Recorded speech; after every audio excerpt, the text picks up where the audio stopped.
Alors, pour que ce soit plus concret, voyons tout de suite un exemple.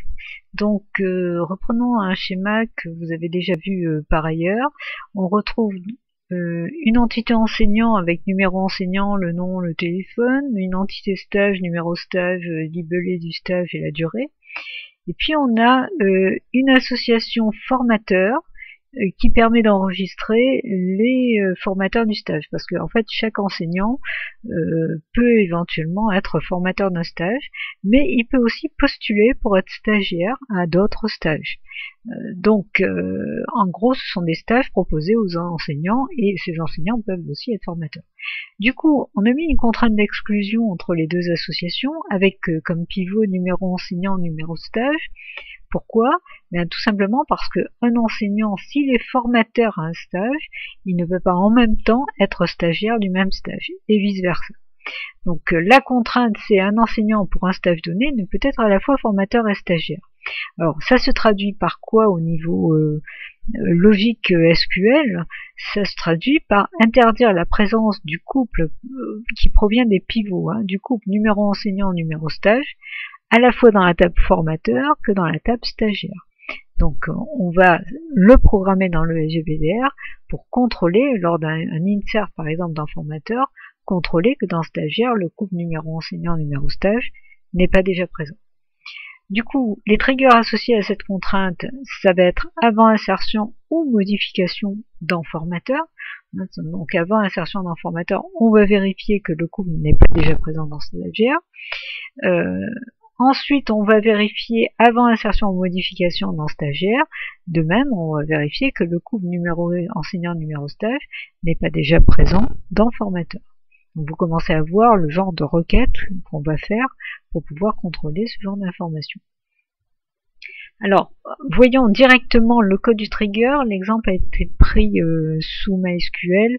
On verra qu'il y a des nuances quand on passe par exemple sous Postgre ou sous d'autres SGBDR. Enfin, c'est la logique globale qui est importante.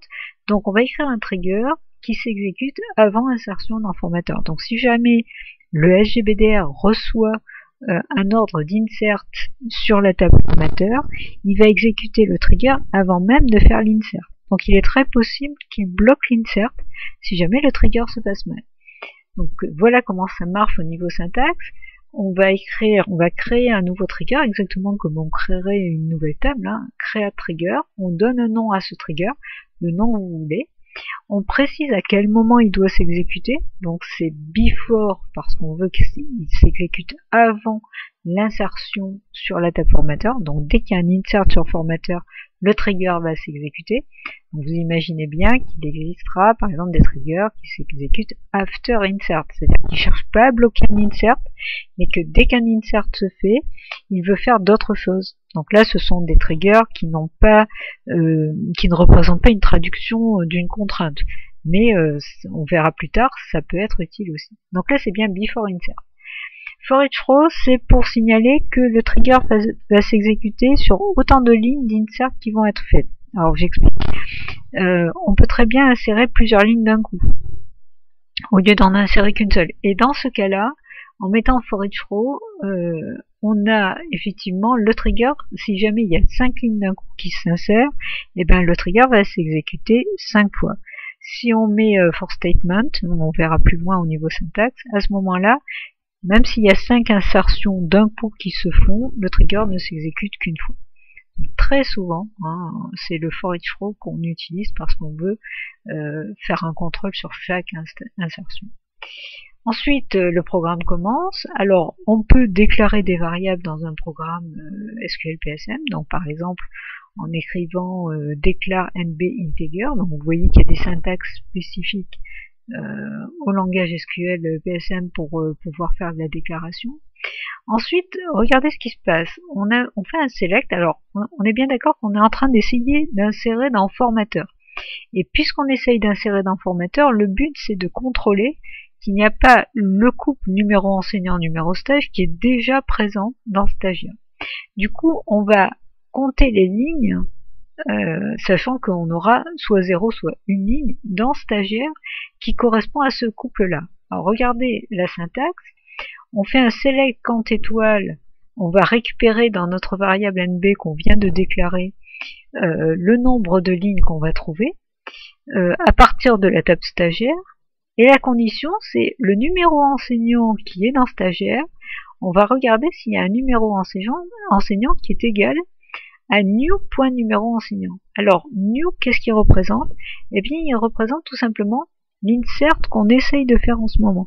C'est-à-dire que le new numéro enseignant représente le numéro enseignant qu'on essaie d'insérer dans formateur.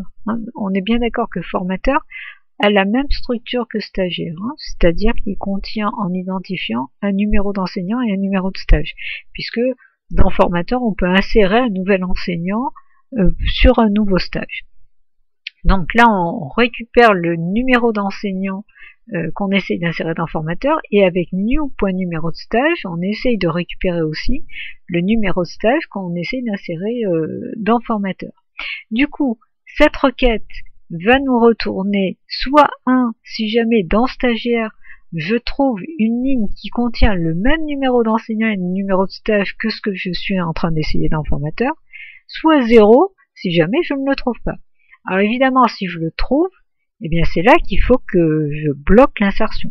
Donc si NB est égal à 1, à ce moment-là, je vais interdire l'insertion. Et comment je le fais sous MySQL? Je provoque en fait une erreur, c'est-à-dire l'erreur se déclenche comme ça, on fait un signal SQL state, on donne un numéro à l'erreur, et vous voyez qu'il n'y a pas de point-virgule, alors qu'il y a des points-virgules à la fin de chaque instruction.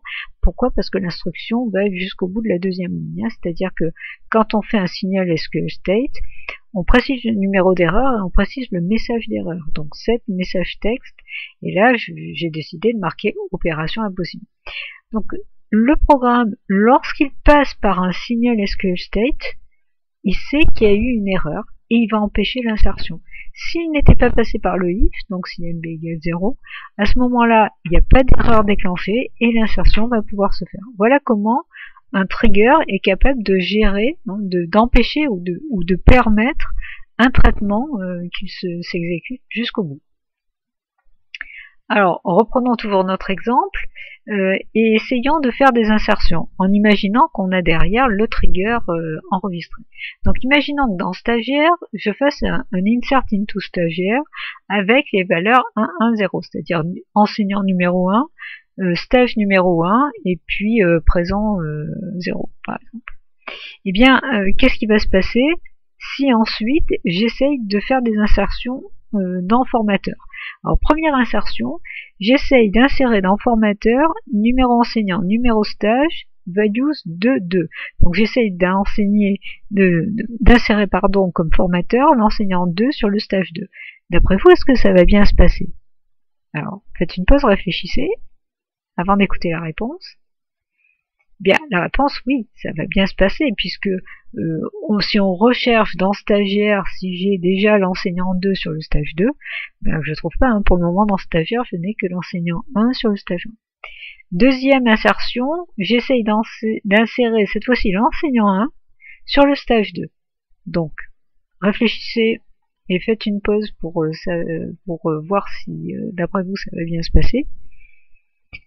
Alors la réponse est oui, ça va bien se passer, même si c'est le même enseignant, l'enseignant 1 qui avait déjà été mis dans stagiaire, il avait été mis sur le stage 1, donc il a tout à fait le droit d'être stagiaire sur le stage 1 et d'être formateur sur le stage 2. C'est bien le couple qui ne doit pas être sur les deux.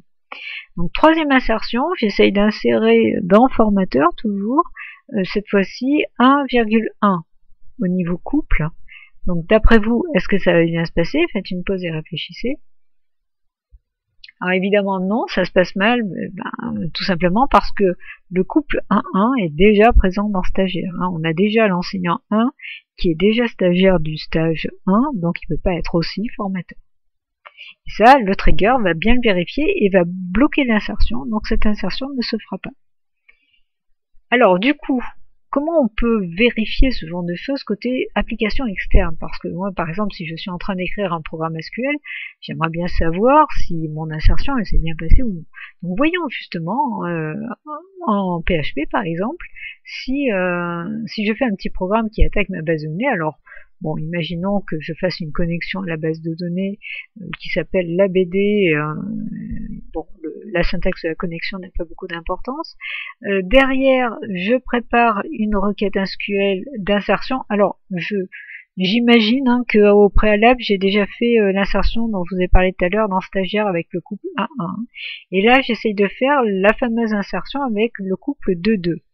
Eh bien, derrière, je peux exécuter la requête et pour savoir si elle s'est bien passée ou non, en PHP, je peux appeler la méthode error-info, qui est une méthode qui me retourne en fait un tableau dont la deuxième case contient en fait le message d'erreur retourné par le trigger. Donc là, je n'ai pas de message, donc a priori ça s'est bien passé. Alors vous, vous doutez bien que dans un programme, on va pas faire un écho, on va pas faire un affichage. Là c'est juste un exemple, mais ça vous permet de voir effectivement que on peut éventuellement tester le retour donné par la base de données sur l'exécution de l'insert. Donc j'aurais pu faire un test par exemple au lieu de faire un écho. J'essaye cette fois-ci d'exécuter la deuxième requête avec le couple 1-1. Vous savez que celle-là, elle se passe mal puisque effectivement j'ai déjà dans Stagiaire ce formateur sur ce stage, donc il ne peut pas être aussi formateur, enfin cet enseignant sur ce stage. Donc quand j'exécute et que j'essaye d'afficher le retour de l'erreur info de la case 2 qui contient donc le message renvoyé par le trigger, là je vais obtenir opération impossible. Et là, donc, je saurai que mon insert n'a pas marché. Donc, vous voyez qu'à partir d'un programme extérieur, on a des moyens de récupérer l'information et de savoir si un trigger a éventuellement bloqué une insertion, si elle s'est bien passée ou non.